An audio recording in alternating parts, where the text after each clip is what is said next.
오늘 하나님께서 우리에게 주시는 말씀은 로마서 11장 6절로 8절까지의 말씀입니다.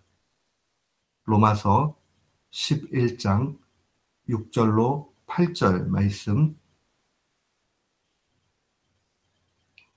우리 같은 마음으로 6절부터 8절 말씀 함께 봉독토록 합니다. 만일 은혜로 된 것이면 행위로 말미암지 않으니 그렇지 않으면 은혜가 은혜되지 못하느니라. 그런즉 어떠하뇨? 이스라엘이 구하는 그것을 얻지 못하고 오직 택하심을 입은 자가 얻었고 그 남은 자들은 완악하여 졌느니라. 기록된 바 하나님이 오늘날까지 저희에게 혼미한 심령과 보지 못할 눈과 듣지 못할 귀를 주셨다 함과 같으니라. 아멘. 저는 오늘 본문 말씀을 통해서 하나님의 택하심은 실패가 없다라는 제목으로 주의 말씀을 선포하도록 하겠습니다. 인생은 많은 시련과 고난, 어려움으로 가득 차 있습니다. 우리가 살다 보면 우리의 마음같이 인생이 그렇게 호락호락하지가 않습니다.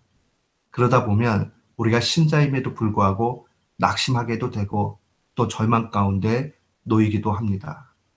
그러나 오늘 로마서 11장 말씀을 우리가 깊이 묵상하면 신자의 인생 가운데 아무리 큰 시련이 오고 고난이 와도 어려움 가운데 노출이 되어도 낙심해야 되지 할 이유가 전혀 없다는 사실을 발견합니다. 신자가 낙심하지 말아야 되는 이유는 곧 우리가 하나님의 은혜 가운데 있기 때문에 그렇습니다. 하나님의 은혜 아래 있다. 이것이요, 결국 우리를 붙잡아 줍니다. 하나님의 은혜 아래 있다는 말이 어떠한 뜻을 가지고 있습니까? 우리가 이미 살펴봤지만 하나님 은혜 아래 있다는 말은 하나님께서 택하신 사람에 대해서 마지막까지 구원을 보증하시고 인생을 책임져 주신다는 그런 신앙 고백입니다. 우리는 이 사실을 놓치지 말아야 됩니다. 우리가 하나님의 은혜 가운데 있게 되면 결단코 불안하거나 절망하거나 낭망하지 않게 됩니다. 이것을 신학적으로 우리가 진술한다면 이것은 바로 성도의 견인이라는 신앙 고백이에요. 성도의 견인이라는 것은 하나님이 끝까지 이끌어가지고 가시기 때문에 우리가 구원에서 이탈되지 않는다는 그런 말입니다. 이것을 우리의 이 땅의 삶 가운데 일반적인 진술로 바꾼다면 이렇게 이야기할 수 있습니다. 하나님의 사랑은 끝이 없고 반드시 우리를 붙잡아 승리케 하신다는 겁니다. 그러니 우리가 이 땅 가운데서 조금 실패를 맛보고 넘어지기도 하고 절망할 상황에 놓여져도 하나님의 사랑이 우리를 끝까지 이끌어 가시기 때문에 반드시 승리한다는 겁니다. 우리 종종 스포츠 경기를 볼 때가 있습니다. 스포츠 경기를 보다 보면 항상 어느 팀이나 잘하는 팀이나 처음부터 끝까지 실수 없이 그런 경우는 없습니다. 그러나 우리가 그 어려움이 놓여지고 이래도 마지막 종착역에 제대로 가게 되면 우리는 그 경기를 승리했다라고 얘기합니다.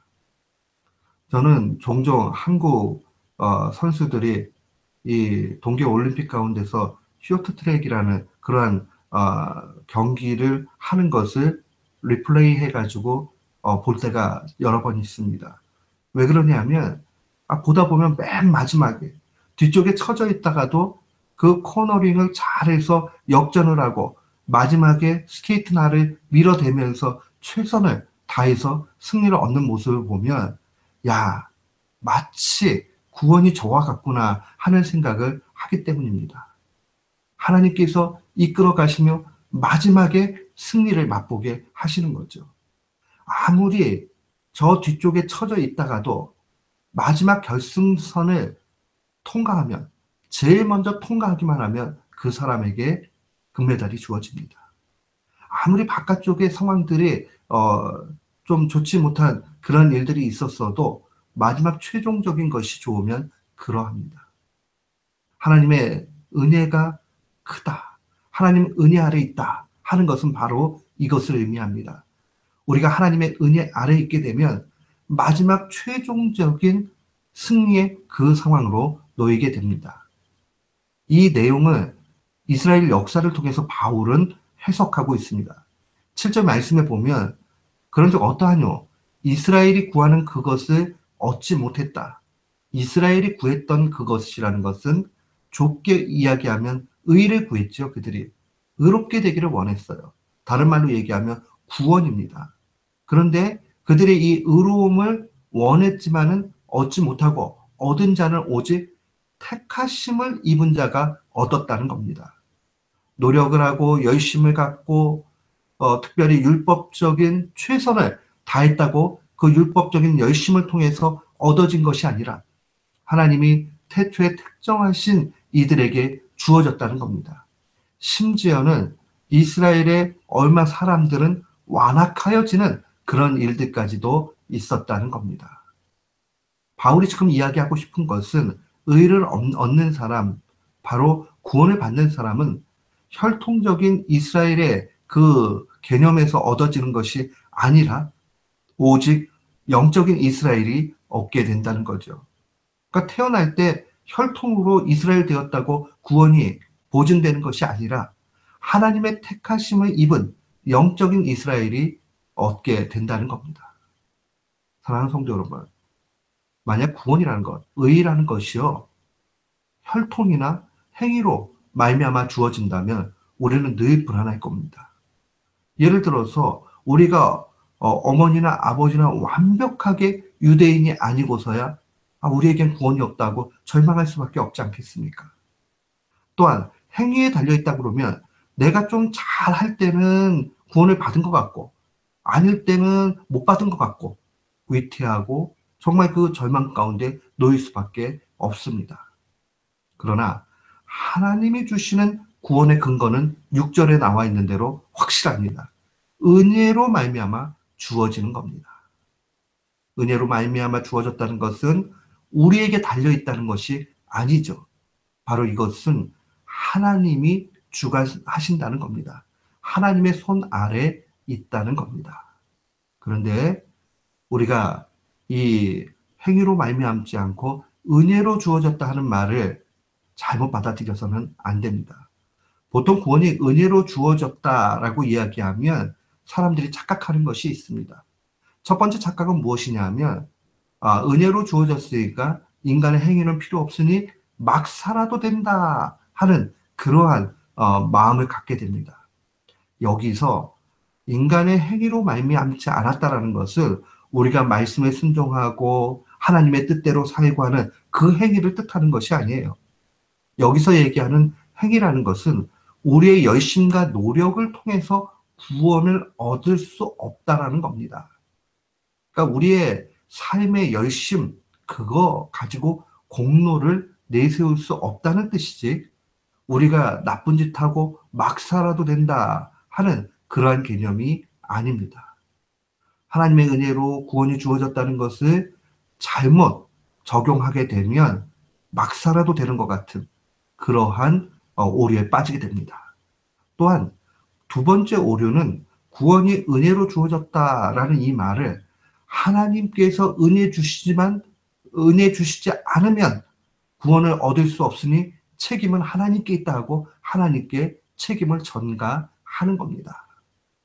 여기서 우리가 깨달아야 되는 것은 원래 모든 사람이 다 죽을 수밖에 없는 현실이에요. 그러나 하나님의 그 절대 주권 가운데서 누구에게는 은혜를 주시고 누구에게는 그러한 은혜를 주시지 않았다 하는 것은 하나님의 뜻 가운데 있는 겁니다. 그렇다고 해서 책임이 하나님께 있다라고 이야기할 수 없는 거죠. 예컨대 어떤 사람이 물에 빠졌습니다. 한 사람은 빠진 것이 아니라 여러 사람이 빠졌어요. 그런데 어떤 사람이 몇 사람만 구원했습니다.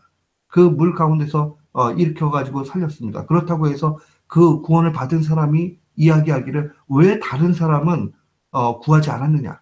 다른 사람 구하지 않은 것은 당신 책임이다. 이렇게 이야기할 수 없다는 거죠. 제가 이 본문에서 강조하고 있는 것은 우리에게 주어진 구원이라는 것이 사람에게 근거한 것이 아니라 하나님께 있다는 것을 강조하는 겁니다. 사랑하는 성도 여러분, 이 구원이 얼마나 값진 것인가, 또 하나님의 크신 선물인가 하는 것을 우리에게 분명히 보여줍니다. 우리는 구원받았다는 것을 큰 감동과 은혜로 여겨야 됩니다. 자격 없는 신자를 택하셔서 자녀를 삼아주시고 엄청난 구원을 주셨다는 사실을 기억해야 됩니다. 하나님이 택하신 자들을 구원하기 위해서 회개의 영을 부어주셨다는 사실을 8절은 증거합니다. 하나님이 오늘날까지 저희에게 혼미한 심령과 보지 못할 눈과 듣지 못할 귀를 주셨다라는 이 표현은 하나님이 진짜 보통 사람들에게 아예 깨닫지 못하는 그런 마음과 보지 못할 눈과 듣지 못할 귀를 주었다라는 그런 표현이 아니라 하나님이 은혜로 개입하지 않으면 인생은요 스스로 그냥 혼미해지고 보지 못하게 되고 듣지 못하게 됩니다. 하나님의 개입이 없다는 겁니다. 바울의 표현대로 하면 그냥 내버려 두시는 겁니다. 사랑하는 성도 여러분, 하나님이 내버려 두시면 인생은 짐승과 진배 없습니다. 하나님의 개입과 또한 하나님의 은혜가 있을 때에 인생은 참된 인생의 길을 살게 됩니다. 오늘 이 말씀을 마음에 간직하십시오. 하나님의 은혜가 얼마나 큰가? 하나님은 우리를 실패하지 아니하도록 인도해 가십니다. 왜냐하면 하나님이 실패하지 않기 때문입니다. 우리는 낭망한 일을 만나기도 하고 약간의 실패를 할 때가 있지요. 그러나 그게 최종적인 실패가 아니라는 겁니다. 오늘도 우리가 살아갈 때에 이 은혜를 기억해야 됩니다. 우리가 은혜 아래 있다는 것이 얼마나 큰 능력인가 하는 것을 바라보면서 날마다 승리하는 귀한 교우들 되시기를 주님의 이름으로 축원합니다. 아멘.